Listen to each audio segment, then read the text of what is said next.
Shelby's laugh cut through the Nashville rain, not a sound of joy, but something sharp, like glass.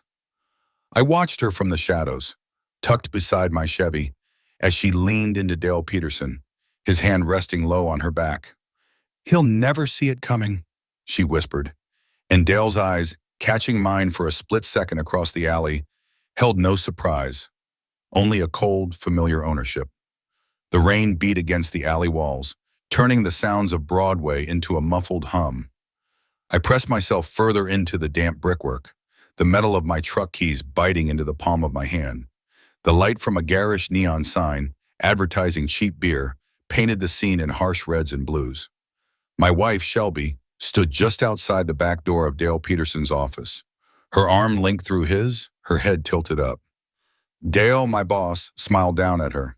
He owned the dealership, and he also apparently owned my wife. "He'll never see it coming," Shelby whispered, and the words, though soft, cut through the rain as if they were shouted directly into my ear. Her voice, usually warm, held a brittle edge I had never heard before. Dale nodded, the rain slicking his expensive suit jacket. "We move the funds offshore next week," Dale said, his voice a low rumble.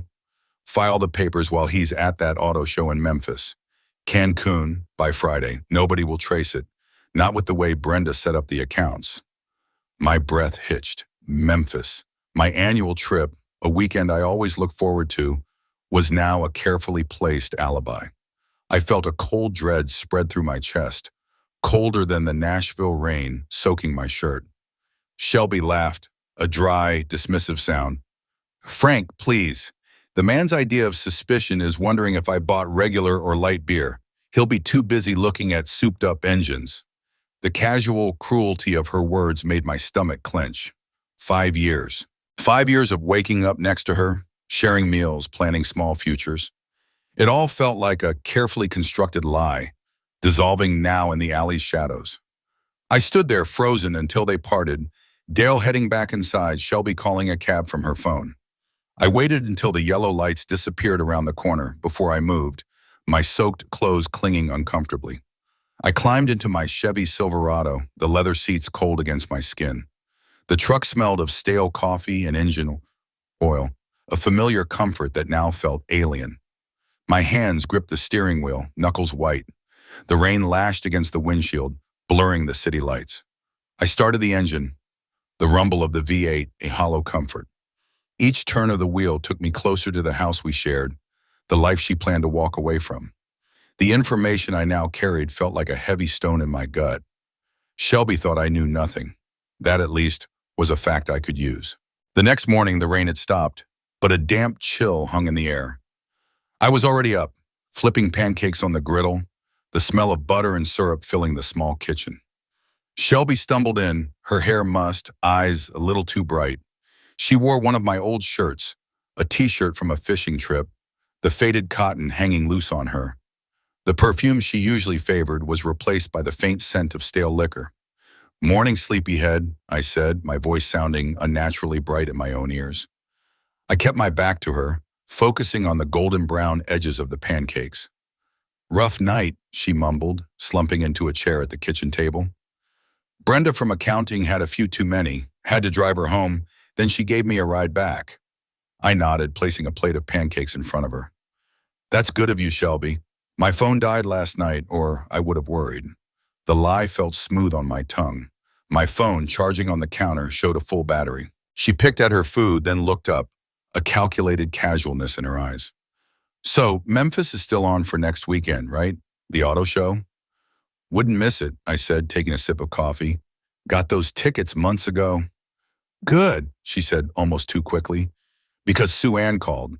She's pushing for that girls' weekend. You know, spa and shopping, like we talked about. Thought it'd be perfect timing." My hand tightened around my coffee mug. The girls' weekend, Cancun. I looked at her, forcing a smile. "Sounds great, honey. You deserve a break."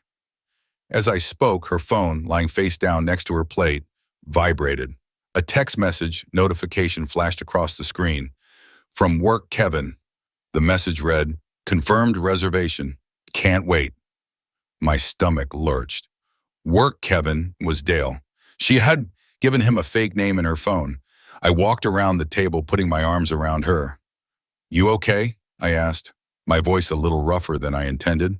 I hugged her tight, inhaling the faint scent of her shampoo. I could not bring myself to meet her eyes. "Yeah," she said, her voice muffled against my chest. She pulled back slightly, looking up at me, a flicker of something, confusion perhaps, in her eyes. "You're a bit tense this morning. Everything all right?" "Just work stuff," I said, releasing her, patting her arm. "Big week ahead." I managed a small, reassuring smile. "Go take a shower. You'll feel better." She nodded, pushing herself up from the table. As she walked down the hall towards the bathroom, I saw her quickly unlock her phone, her thumb flying across the screen. A quick reply to Dale. The shower started moments later, the rush of water filling the silence. I walked to the kitchen counter, picked up my phone. My thumb hovered over Joni's name in my contacts. My sister. My last true north. I pressed the call button. "Joni, it's Frank," I said when she answered. My voice was steady, but I felt the gravity of the situation pulling at me, a cold weight. "I need to see you today, it's important." The midday crowd at Frothy Monkey ebbed and flowed around me. I sat at a small, wobbly table near the window, nursing my second black coffee. The first cup had done little to clear the fog in my head, but the bitter taste was a familiar anchor. Outside, the Nashville street shimmered under a watery sun, the earlier rain a distant memory. I watched people pass by, their faces a blur of animated conversations and hurried steps, feeling utterly detached from their everyday lives. Each clatter of ceramic, each burst of laughter, felt like a jarring intrusion into the quiet turmoil within me. Then I saw her, Joni, my sister, her pink-streaked hair a vibrant beacon amidst the muted tones of the coffee shop. She moved with a practiced ease, weaving through the tables, her eyes scanning the room. When she spotted me, her usually bright face tightened. She slid into the seat opposite me, dropping her large canvas bag with a thud. "Jesus, Frank, you look like hell," she said, her voice low, a prelude to the confession I was about to make. She ran a hand through her hair, a clear sign of concern. "What's going on? You sounded off on the phone." I looked down at my hands, clasped tight around the warm coffee mug. The words felt heavy on my tongue, unfamiliar and grotesque. "Shelby's cheating on me," I blurted out, the words raw and unadorned, stripped of any attempt at softening the blow. "With her boss, Dale Peterson." Joni blinked, her expression a mix of confusion and disbelief. "Dale? The guy from the dealership?" She paused, her eyes searching mine, then narrowed. "Okay, but that's not what you called me for, is it?" I shook my head, my throat tight. "It's worse. They're planning to clean me out. Take all our savings, everything, then disappear. To Cancun." The last word came out flat, a stark contrast to the tropical image it conjured. Her jaw dropped, the initial disbelief warring with a dawning fury. "Shelby? Miss Perfect Instagram Marriage? The one who posts pictures of you two making artisanal bread?" Joni scoffed, the irony bitter. "Are you serious, Frank? You're not just imagining things, are you?" "I heard them," I stated, my voice steady, leaving no room for doubt. "Last night, outside Dale's office. It was raining. I was waiting for her." I recounted everything, the rain-soaked whisper, Shelby's casual dismissal of my intelligence, Dale's confirmation of the offshore accounts, the papers to be filed, the precise timing of my Memphis trip, the girl's weekend lie that was really a flight to Mexico. Each detail was a fresh cut, but I laid them out, clinically, factually. As I spoke, Joni's expression hardened. She had been through a nasty divorce herself, a messy affair that had left her with a deep cynicism about marital fidelity. She recognized the calculated deception, the cold planning. Her past pain resonated with my present shock. "That calculating bitch," Joni seethed, her voice a low growl. She slammed her hand lightly on the table, rattling the coffee cups. "I always thought she was too polished, too something. Always smiling that perfect smile, always talking about our future. God, Frank." She ran a hand over her face. "What are you going to do by—" I looked at her, feeling a sudden surge of helplessness. "I don't know, Joni. I really don't. I just—" I feel lost. The truth of it hung in the air between us. Joni took a deep breath, pushing her hair back. Her eyes, usually so full of humor, were now sharp and focused. Okay, all right, we have to be smart about this. First, you don't let on. Not a damn thing. You keep playing the clueless husband, the one who buys regular or light beer. Her tone mimicked Shelby's, dripping with sarcasm. Second, you need evidence. Text messages, emails, anything. Third, you talk to a lawyer today. A lawyer? I asked, the word feeling alien, something for other people, not me. Yes, a lawyer, she emphasized, her voice firm. You confront her without proof, she'll deny everything. She'll clean you out faster than you can blink, and she'll make you look like the crazy, paranoid husband. I know this, Frank. I lived it. She shivered slightly at the memory. You need to protect yourself. My Memphis trip starts Tuesday, I said, a hollow confirmation. That gives me 5 days. 5 days to figure this out. Joni pulled out her phone, already scrolling through contacts. Good, we don't have time to waste. She stopped, her finger hovering. My divorce lawyer, Martha Jenkins. She's a pit bull, but she's good. I'm calling her now. She punched in the number. And then we go to your bank. We need to see what's happening with those accounts. She looked at me then, her anger softening into a deep sadness. I'm so sorry, Frank. I know how much you love her. Loved, I corrected, the word heavy and final, cutting through the coffee shop chatter. My voice was thick, but there was a new, bitter clarity in the sound. Past tense. The afternoon felt like a slow-motion descent into a world I hadn't known existed. Joni drove us to Martha Jenkins' office, a quiet space in an older brick building downtown. Martha was everything Joni had promised. No nonsense, with sharp eyes behind tortoise-shell glasses, and a precise, almost clinical way of speaking. She listened patiently as I recounted the details, occasionally scribbling notes on a legal pad. Joni sat beside me, her hand resting lightly on my arm, a constant, comforting presence. This sounds like a case of potential marital fraud, Martha stated, her voice even, devoid of judgment, but with an underlying steel. She adjusted her glasses, peering at me. The key here is intent. We need to demonstrate that Shelby intended to defraud you, not just separate marital assets. That means documenting everything, securing financial records, changing passwords on any personal accounts not linked to hers, and absolute secrecy. She cannot know you're aware until we have a full picture. She explained the complexities. Freezing joint accounts isn't straightforward. Legally, she has equal rights to that money, for now. Our strategy will be to petition the court for an emergency restraining order on marital assets. We need to present compelling evidence that she's liquidating or transferring funds with the intent to abscond. Martha's words, though technical, painted a grim picture of the battle ahead. She outlined the next steps with the cold efficiency of a general planning a campaign. From Martha's office, Joni and I drove directly to my bank. The main branch, a modern building with too much glass and polished chrome, felt suffocating. I'd opened my first savings account there as a teenager. Now it felt like a monument to my unraveling life. I approached the customer service desk, my heart thumping against my ribs, and asked to speak with the manager. The manager, a pleasant woman named Ms. Evans, led us to a small private office. Her initial smile faded as I explained carefully that I needed to review the transaction history of my joint savings account due to a personal matter. She pulled up the records on her computer, her fingers clicking softly. The screen glowed, displaying a spreadsheet of transactions. My eyes immediately found what I dreaded. Over the past 3 months, a series of withdrawals had been made from our joint savings account. Not large, obvious sums, but steady, methodical transfers.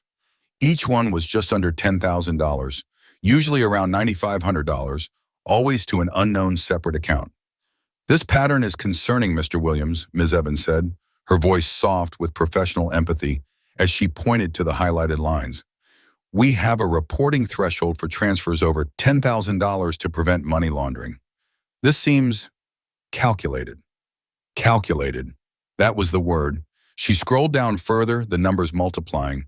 The sum grew with each transfer. $9,500 is here, $9,800 is there. The total, stark on the screen, hit me like a physical blow. Almost $30,000. Almost half of the money we had diligently saved for a down payment on a dream house, a dream Shelby had often spoken of. It shows forethought, the manager added, her expression confirming my growing dread. Whoever initiated these transfers was careful to avoid detection, staying below the radar. A cold dread solidified in my gut. This wasn't just about infidelity.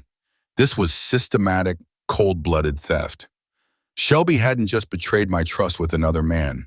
She was actively, methodically dismantling our financial future. Our future.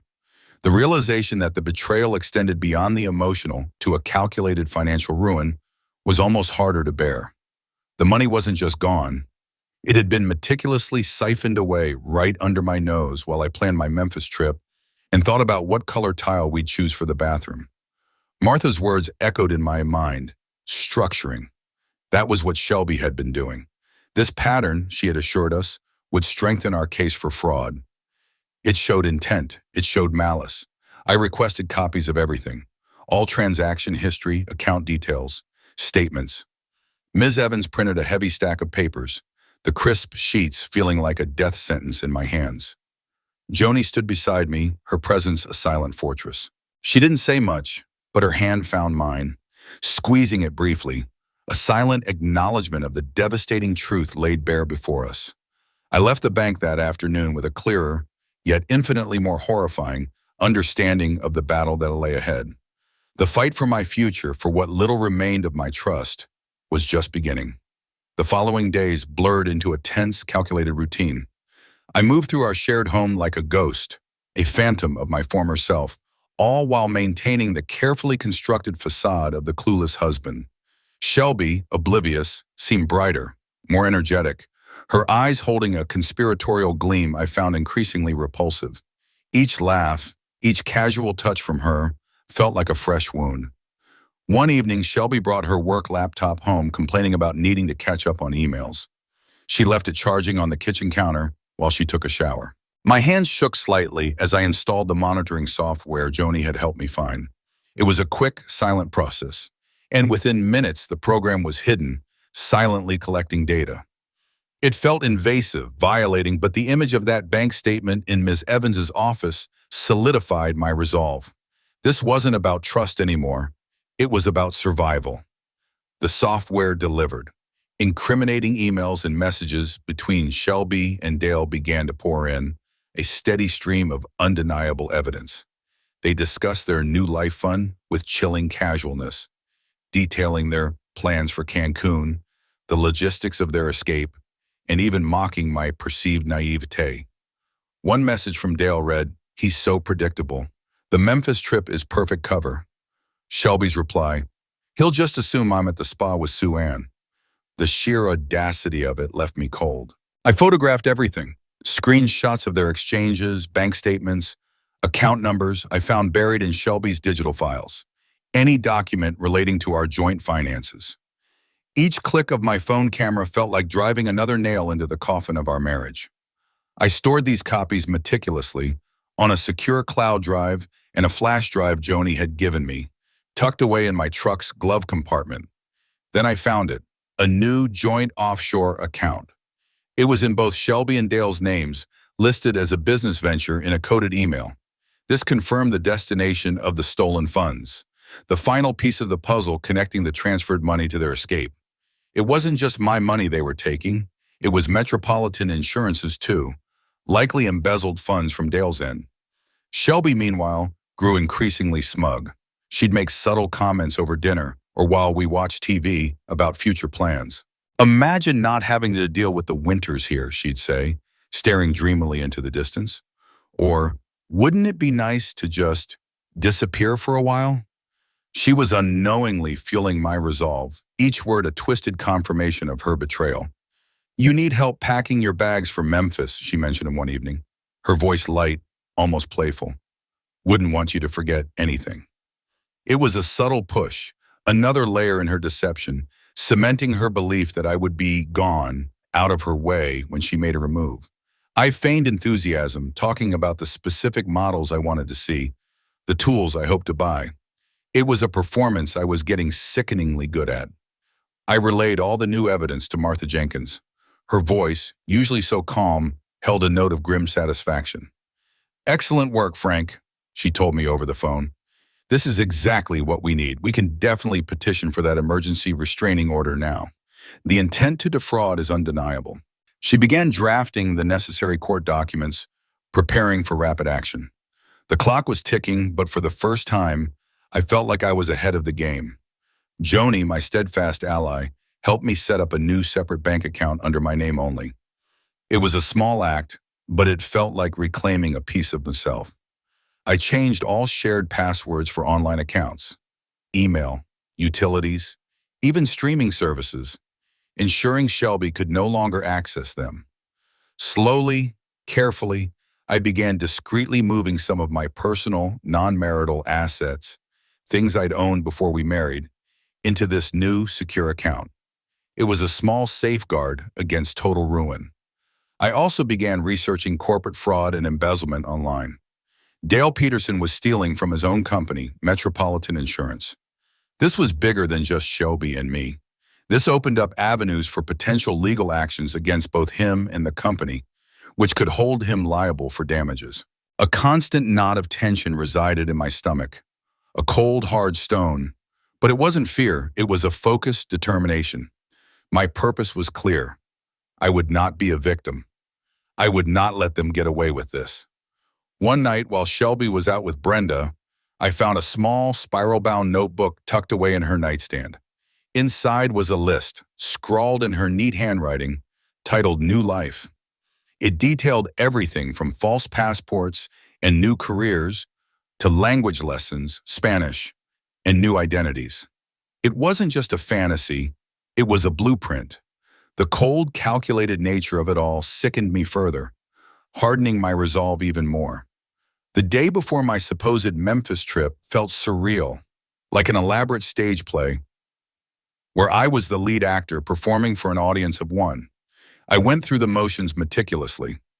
I pulled out my old duffel bag from the back of the closet, the one I always used for road trips, and filled it with a carefully selected array of clothes. 2 pairs of jeans, 3 t-shirts, some old work shirts, the kind I'd wear wandering through an auto show. I made sure Shelby saw me doing it, folding each item with a show of careful preparation. I plugged my phone into the charger on the kitchen counter, letting it flash green, a visual confirmation that I was preparing for a journey. Later, I pulled up a flight tracker on my laptop, loudly commenting on the early start for my auto show flight. Shelby hummed in response from the living room, her attention split between a magazine and the TV. She was noticeably more affectionate that evening, almost giddy. She cooked my favorite meal, meatloaf with mashed potatoes, and sat closer on the couch than usual. When she kissed me goodnight, her lips lingered, a gesture of tenderness I once cherished but now found repellent. It was a goodbye kiss, I realized, the unwitting farewell to the man she thought she was leaving behind, unaware of the storm I was brewing. Her unwitting complicity in her own downfall was almost tragic. Early Tuesday morning, before the sun had fully risen, I made my exit. I'd set my alarm for 4 a.m., making a show of clattering around the kitchen, grabbing a coffee, and then hauling the duffel bag to my truck. I heard Shelby stir, and then the faint creak of the bedroom door as she likely watched me from the window. I started the Chevy, the engine's low rumble filling the pre-dawn quiet, and pulled out of the driveway, making sure to hit the garage door opener so she could hear it close behind me. The illusion was complete. Instead of heading towards the airport, I drove 5 miles in the opposite direction, pulling into the back alley behind Joni's salon. I parked my truck discreetly, nestled between a delivery van and a dumpster. The heavy metal thud of the truck door closing echoed in the silence. I then slipped into Joni's old sedan, a faded blue Honda Civic, the kind of car that blended into any street, making me practically invisible. My reliable Silverado would have been too recognizable. A text from Martha pinged my phone.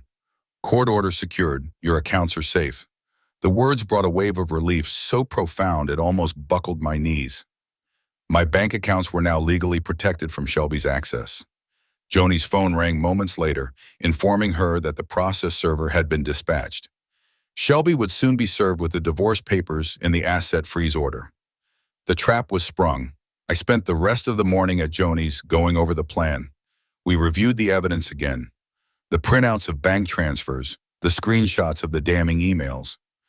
Joni made me a strong cup of coffee, her calm presence a balm to my frayed nerves. I activated the discreet tracker I had placed on Shelby's car earlier in the week, watching the small dot on the map confirm her route to work. Martha had also arranged for a private investigator, a former police detective named Roy, to monitor Shelby and Dale's movements. His first report was due by noon. Every piece was falling into place. Mid-morning, I composed a carefully worded email to Shelby. "Just landed in Memphis," I typed, forcing a casual tone. "Turbulence was a bit rough, but all good. Heading to the hotel now. Hope you have a great day at work. Miss you already." I attached a stock photo of a hotel lobby I'd found online. It was a final layer to the illusion, strengthening her belief that I was hundreds of miles away, oblivious. The tension in my chest was palpable, a coiled spring ready to unleash. I felt like an actor in a play where my entire life was at stake, every gesture, every word vital to the outcome. "You're doing good, Frank," Joni said, sensing my unease, placing a hand on my shoulder. "Remember why you're doing this? You're strong. You deserve justice." I knew she was right.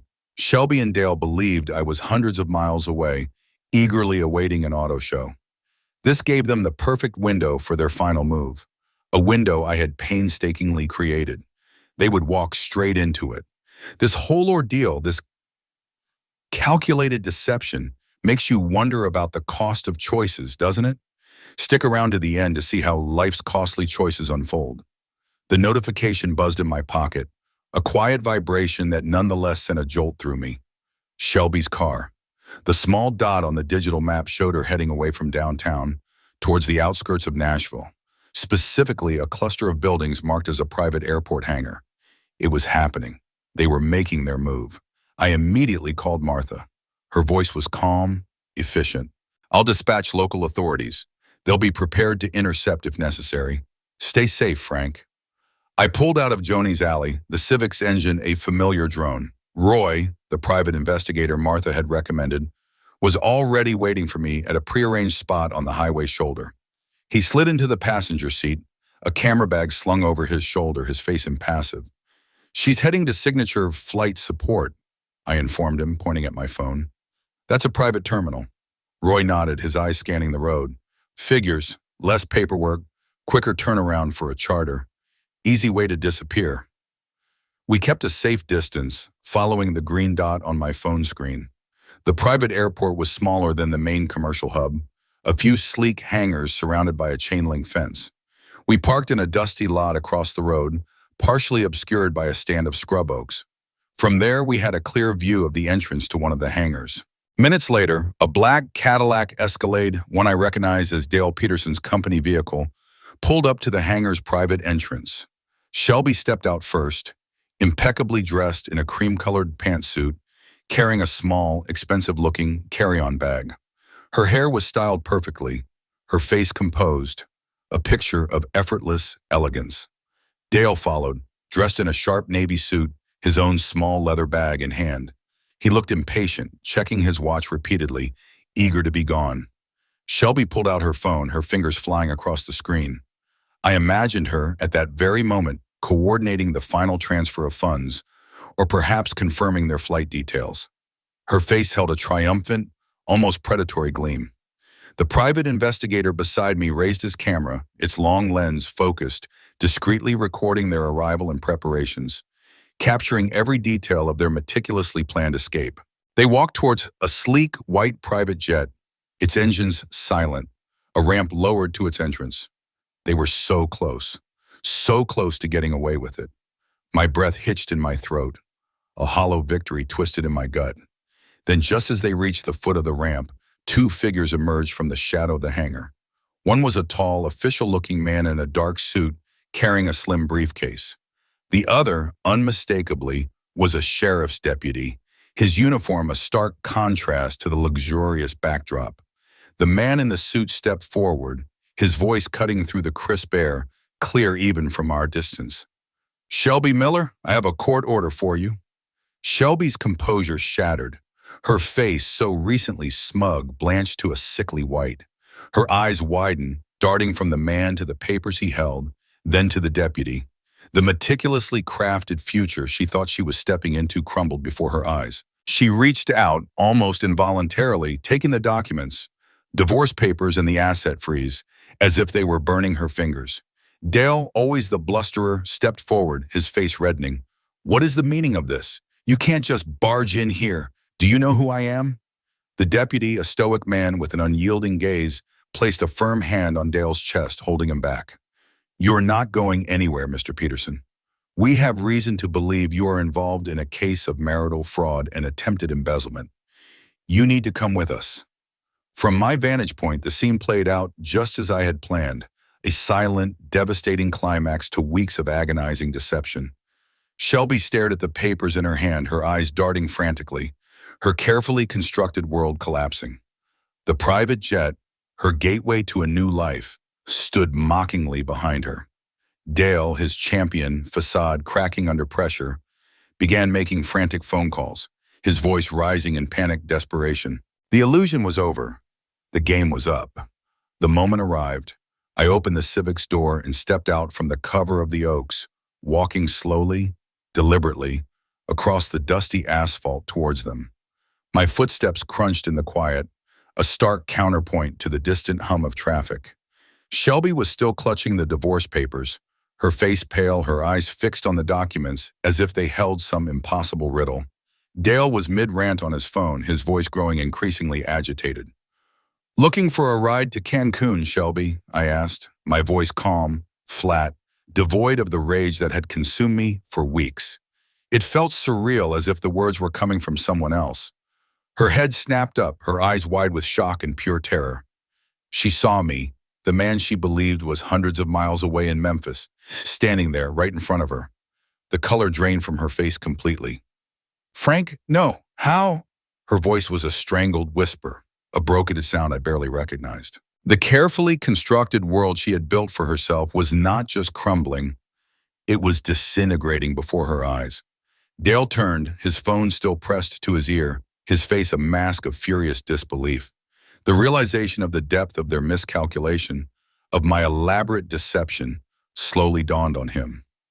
His eyes, full of a fleeting anger, quickly gave way to a cold, dawning dread.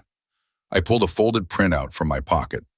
It was the text message from Dale about the confirmed reservation, the one from work Kevin. I held it out for her to see, then dropped it to the ground. Then I pulled out the new life checklist I'd found in her nightstand, the one detailing false passports and new careers. I let it fall too, the pages scattering on the tarmac. "You really thought I was that clueless, Shelby?" I asked, the question hanging heavy in the air between us, laced with a quiet, bitter disappointment. The words were not an accusation. They were a statement of fact, an unveiling. The sheriff's deputy, who had been observing the scene, stepped closer to Dale, who was still trying to bluster. "Mr. Peterson," the deputy stated, his voice firm, "your company, Metropolitan Insurance, has also been notified. An internal investigation is already underway regarding potential embezzlement." Dale's bravado, his entire swagger, completely crumbled. The phone dropped from his hand, clattering against the concrete. His face crumpled, not just from Frank's quiet wrath, but from the realization of the complete destruction of his career, his reputation, everything he had built. He looked like a man who had just seen his entire future vanish into thin air. Shelby, meanwhile, found her voice, a desperate, frantic attempt to deny everything, to manipulate me one last time. "Frank, you don't understand. It's not what you think. He forced me. I was scared."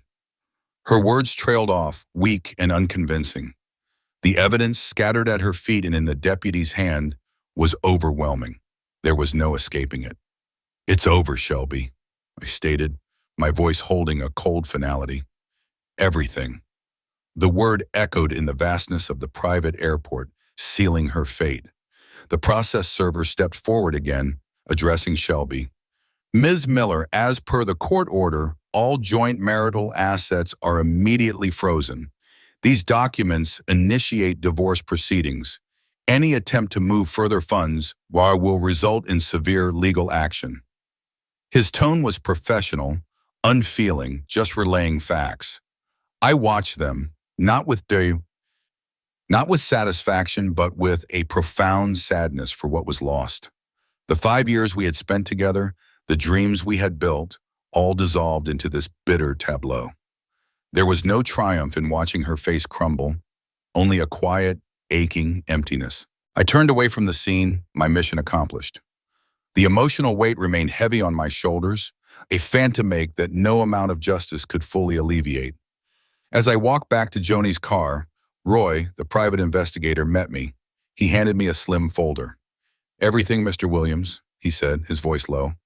"Every incriminating piece of evidence laid out for your lawyer." I took the folder, its weight a physical manifestation of the long, painful road ahead. The private jet sat silently, mocking their shattered aspirations. The news spread through Metropolitan Insurance and our small Nashville community like wildfire. Dale Peterson's arrest at the private airport on charges of corporate fraud and attempted embezzlement, along with Shelby's undeniable involvement, became the talk of the town. He was immediately fired from the dealership.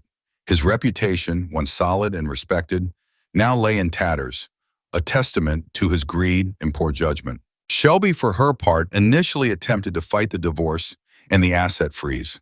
She hired her own lawyer, a slick-haired man who tried to paint me as a paranoid, controlling husband. But Frank's meticulously gathered evidence, a mountain of digital and physical proof, thanks to Joni's sharp instincts and Martha's relentless legal work, was irrefutable. Martha presented the court with the bank statements showing the structured withdrawals, the screenshots of the incriminating emails, the new life checklist, and Roy's comprehensive report. The court, seeing the clear intent to defraud, sided with me. I was granted full control over our marital home and most of the remaining joint assets. Shelby was ordered to return the nearly $30,000 she had embezzled from our savings, a sum that felt both like a victory and a fresh sting. She was also made to pay a portion of my legal fees, a small compensation for the emotional and financial toll she had exacted. The court hearings were painful. I had to sit there publicly recounting the intimate details of Shelby's betrayal, the meticulous planning, the casual cruelty. Each retelling felt like tearing open old wounds. But Martha was a rock, her unwavering support and calm demeanor guiding me through the legal minefield. Joni was always there too, a silent, comforting presence in the courtroom. The outpouring of support from my friends and family was unexpected, yet deeply appreciated. Many expressed their long-held suspicions about Shelby, veiled comments about her polish or her ambition that I had dismissed at the time.